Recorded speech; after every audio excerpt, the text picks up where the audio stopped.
तत्व ज्ञान प्रेमियों, एक लंबी अवधि के बाद मैं आज फिर आपके सामने अपने विचारों को रखने जा रहा हूँ। कतिपय कारणों से बीच में मैं नहीं रख सका। तत्व ज्ञान प्रेमियों, इस असार संसार में मानव जीवन ज्ञान की प्राप्ति का साधन है। हमारा जन्म ही हुआ है ज्ञान की तलवार से बंधन को काटकर मोक्ष की प्राप्ति करने के लिए। यह शरीर बड़ा दुर्लभ है। 80 लाख जोनियों को पार करने के बाद हम मनुष्य जोनि में प्रवेश करते हैं और 4 लाख बार हम मनुष्य बनते हैं। 4 लाख बार हमें क्यों बनना पड़ता है? 4 लाख बार हमें इसलिए बनना पड़ता है कि धीरे धीरे धीरे धीरे हम मुक्ति के लायक तैयार अपने को करें। जैसे पित्तल को जब साफ किया जाता है तो वह चमकने लगता है, उसी प्रकार हम मनुष्य जोनि में प्रयास करते करते जब चमकने लगते हैं, यानी आत्मा का जब ज्ञान प्राप्त हो जाता है, तब हम मुक्ति के द्वार पर पहुंच जाते हैं। मानुष तन गुण और ज्ञान का निधान है। यदि ऐसे जीवन को पा करके हमने नहीं अपने को सुधारा तो हमारा दुर्भाग्य है। यह परलोक संवारने का एक अनुपम अवसर है। यह जन्म और मृत्यु के बंधन को तोड़ देने का एक दुर्लभ संयोग है। इस तन का मैक्सिमम उपयोग करना है स्वयं को जानने में। स्वयं को हम नहीं जानते हैं, इसीलिए तो अज्ञानवश फंसे रह जाते हैं संसार में, और हर बार हमारा फिर लौट कर आना होता है। अगर कहीं जघन्य अपराध कर दिया तो मनुष्य जोनि से फिर नीचे भी चले जाते हैं। मनुष्य जोनि से नीचे नहीं जा पाए, इसका प्रयास तो होना ही न चाहिए। इसलिए मित्रों, यही तन के फल विषय न भाई, स्वर्ग स्वल्प अंत दुखदाई। अगर हमारे कुछ कर्मों से स्वर्ग मिल भी जाता है तो स्वर्ग में बहुत दिन नहीं रहना पड़ता है। किसी को 4 महीना, किसी को 6 महीना, किसी को साल भर, किसी को 2 साल। जैसे ही हमारा कर्म वहाँ समाप्त होता है, फिर हम पृथ्वी पर लौट आते हैं। हमें ऐसी चीज़ नहीं चाहिए। हमें चाहिए परमानेंट चीज़। परमानेंट चीज़ क्या है? इसी शरीर में रहकर और जानकारी प्राप्त कर लेना कि मैं कौन हूँ। जैसे ही पता चलेगा मैं कौन हूँ, सारे बंधन अपने आप टूट जाते हैं और हम एक ऐसी दुनिया में पहुँचते हैं जहाँ कर्म प्रधान नहीं है, जहाँ धर्म प्रधान नहीं है, जहाँ हम अपने को वही अनुभव करते हैं। अहम सो अस्मि, अहम सो अस्मि का वास्तविक अनुभूति तभी होता है जब मुक्ति हो जाता है। यह मुक्ति न तो बहुत प्रवचन सुनने से होगा, यह मुक्ति न तो बहुत शास्त्र पढ़ने से होगा, यह मुक्ति न तो पूजा पाठ से मिलेगा। इस मुक्ति के लिए एक ही रास्ता है, सबसे सुलभ रास्ता, भगवान शिव के चरणों में हम समर्पित कर जाएं, क्योंकि भगवान शिव के द्वारा ही मुक्ति मिलती है। मुक्ति केवल प्रभु का डिपार्टमेंट है। साधन धाम मोक्ष कर द्वारा, ये शरीर साधन का धाम है। एक से एक साधन हमारे पास हैं। साधन धाम मोक्ष कर द्वारा, इसी शरीर से मोक्ष के दरवाजे पर पहुंचते हैं। साधन धाम मोक्ष कर द्वारा, पाई न जे पर लोक सम्हारा। अभागा है वह जो इसी दुनिया के कीचड़ में पड़ा रहता है। यहाँ का कोई संबंध है, किस क्षण संबंध टूट जाएगा कोई पता नहीं है। हम तो एक लंबे सपने में खोए हुए हैं और जानने की चेष्टा नहीं करते हैं कि मैं कौन हूँ, क्यों मैं इस जाल में फंसा, कब आवागमन से हमें मुक्ति मिलेगी। इसलिए सब तजी भजन करिए दिन राती, हृदय जलाई शिव प्रेम की बाती। शिव की कृपा के बिना ज्ञान नहीं मिल सकता है। चाहे कितना भी योग साधन कर लो, चाहे जितना भी पूजा पाठ कर लो, चाहे जितने भी तरह के साधनों का उपयोग कर लो, ज्ञान तभी मिलता है जब परम ज्ञानी शिव के चरणों में हम समर्पित हो जाते हैं। परम शिव के चरणों में समर्पण होगा कैसे? हम तो पारिवारिक और सांसारिक झंझटों में ऐसे फंस गए हैं कि कभी कहीं कीर्तन हो रहा है तो थोड़ी झाल बजाकर संतुष्टि कर लेते हैं, कहीं पूजा पाठ हो रहा है तो टीका चंदन करके संतुष्ट हो जाते हैं। इससे नहीं मिलेगा मोक्ष, यद्यपि ये बहुत ही सुंदर रास्ता है। पूजा पाठ का रास्ता बहुत खूबसूरत रास्ता है। कीर्तन का जो महत्व है अवर्णनीय है, लेकिन इससे नहीं मिलेगा मोक्ष। मोक्ष तो तभी मिलेगा जब आत्मज्ञान हो जाए। अर्जुन कहते हैं श्री कृष्ण से, प्रभु ज्ञान कैसे मिलेगा, ज्ञान है क्या? तो श्री कृष्ण कहते हैं, पृथ्वी पर श्री कृष्ण भी अंतिम ज्ञानी में से एक हैं। बोलते हैं, आत्मज्ञान बिना पार्थ सर्व ज्ञान निरर्थक। इसी बात को कबीर ने भी कहा है, आत्मज्ञान बिना नर सूना, क्या मथुरा क्या काशी। जब तक आत्मज्ञान नहीं मिलता है, सारे तीर्थों में घूमने से कोई फल ज़्यादा नहीं मिलता है। ये नहीं कह रहा हूँ कि तीर्थ का महत्व नहीं है, तीर्थ का महत्व अपरंपार है, लेकिन आत्मज्ञान की प्राप्ति के लिए शिव की अप्रतिम साधना पूजा करना ही चाहिए, क्योंकि शिव आशुतोष हैं। वे जब संतुष्ट हो जाएंगे, खुश हो जाते हैं, तो आत्मज्ञान उनके लिए 1 सेकंड से भी कम की चीज़ है प्रदान करना। भगवान भोले शंकर ही सृष्टि के मालिक हैं और उन्होंने हमें अज्ञान की अवस्था में इस संसार के माया जाल में डाल दिया है और इस बात की प्रतीक्षा कर रहे हैं कि हमारे माया जाल से तुम निकल कर तो दिखलाओ।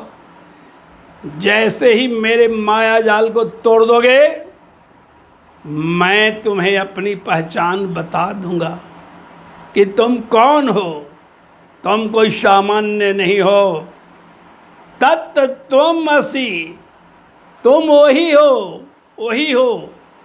यानी भोलेनाथ के अलावे किसी का भी अस्तित्व पूरे ब्रह्मांड में नहीं है। महाप्रलय जब आता है तो शिव के अलावे बाकी सब जो हैं नष्ट हो जाते हैं, सिर्फ शिव शेष रह जाते हैं। महाप्रलय समाप्त होने पर शिव की सहचरी पार्वती विष्णु के रूप में जल में लेट जाती है और उसी के नाभि कमल से ब्रह्मा की उत्पत्ति होती है। पार्वती ही प्रकृति है जो नारायणी रूप लेकर के जल में लेट जाती है और उनके नाभि से ब्रह्मा आ जाते हैं कमल के दल के ऊपर। और इस प्रकार महाप्रलय के बाद सृष्टि इस तरह चलती है। लेकिन इस महाप्रलय में तीन नष्ट नहीं होते हैं, एक भगवान शिव, एक उनकी प्यारी काशी और एक पंचाक्षर मंत्र। ये तीन अविनाशी हैं, बाकी सब नाशवान हैं। इसलिए भगवान शिव के चरणों में सच्चे दिल से जब हम यह मांग रखेंगे कि प्रभु मैं अब यह जानना चाहता हूँ कि मैं कौन हूँ, क्योंकि मैं बहुत दिन से भूला भटका हुआ अनेक नाम बदलकर अनेक परिवारों में अनेक बच्चे और बच्चियां पैदा करके बार बार मर रहे हैं और बार बार जर रहे हैं और बार बार पुनर्जन्म ले रहे हैं।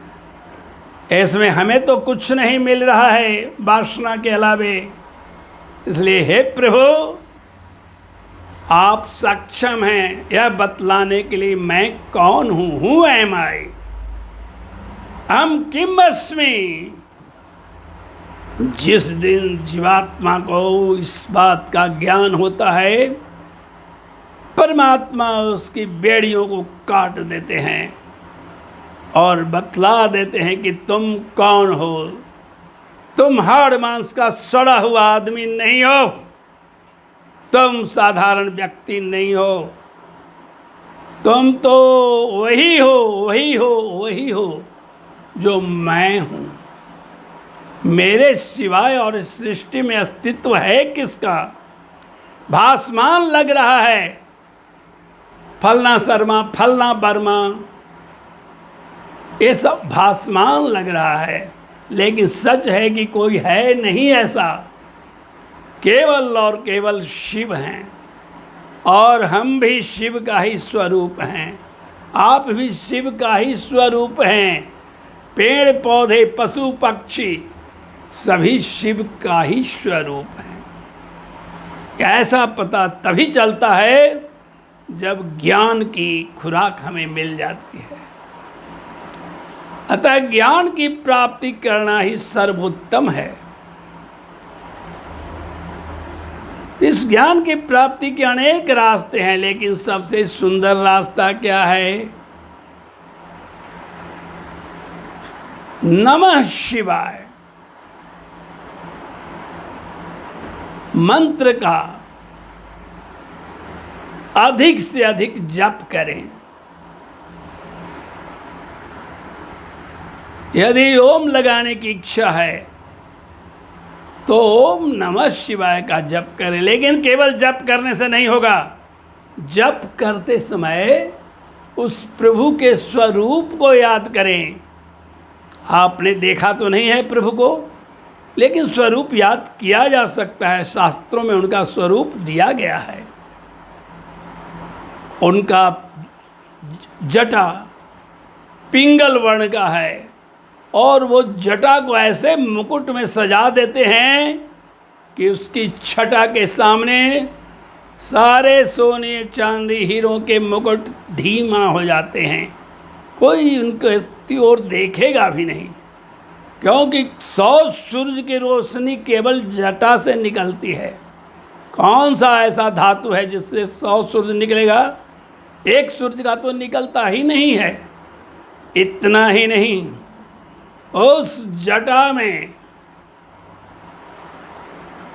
गंगा भी बैठी हुई है, जो अपने मुंह से गंगा जल को बाहर फेंकती रहती है, और हिमालय से होकर अनेक नदियां बन गई हैं जो गंगा में मिल जाती हैं।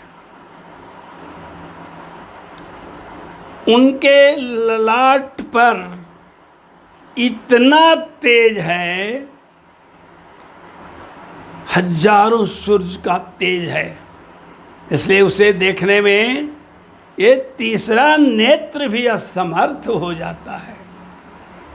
इतना प्रोज्वल है। और उस ललाट के ऊपर उनके त्रिपुंड की शोभा तो कहना ही नहीं है। बेहद सुंदर लगते हैं त्रिपुंड जब लगाए हुए रहते हैं तो। जब ललाट से नीचे उतरते हैं तो उनका कंठ, गोरे कंठ पर नीला रंग का वृत्त मिजाज को बिल्कुल खींच लेता है, सौंदर्य में 4 चांद लगा देता है। यद्यपि प्रभु पीड़ित हैं इस हलाहल से, क्योंकि वे कंठ में रख लिए हैं, कंठ से नीचे नहीं उतरने देते हैं, नहीं तो ब्रह्मांड नष्ट हो जाएगा। कौन सहेगा इतना कष्ट जितना मेरे भोले बाबा सहते हैं। खुद कष्ट सह करके मनुष्यों को जिंदा किए हुए, सारे जीव जंतुओं को जिंदा किए हुए हैं।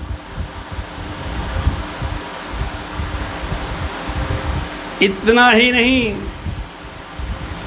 उनका शरीर विशाल है, बैठे हुए में 6 फीट से कम नहीं है, लेकिन इतनी तेज चमक है, इतनी तेज चमक है कि ये जो चमड़े का आँख है तो कभी देख ही नहीं सकता है। तीसरा नेत्र ही देख सकता है, और उस तीसरे नेत्र की चाबी प्रभु के हाथ में है, हमारे हाथ में नहीं है। इसलिए सोई जानई जही देई जनाई, जानत तुम ही होई जाई। जानना बहुत जरूरी है। क्यों? जाने बिना प्रीति नहीं होई, और बिनु प्रीति प्रतीति न होई। विश्वास कैसे करेंगे जब जानेंगे ही नहीं? अतः परम पिता परमेश्वर के चरणों में जो भी लीन है, आज नहीं तो कल उसकी मुक्ति निश्चित है। और इसी उद्देश्य के लिए हम इस संसार में आए हैं कि 84 के चक्कर से मुक्त हो जाएं, नून तेल लकड़ी के चक्कर से मुक्त हो जाएं, बाल बच्चे बीवियों के चक्कर से मुक्त हो जाएं, और आनंद के पारावार में अवगाहन करते रहें।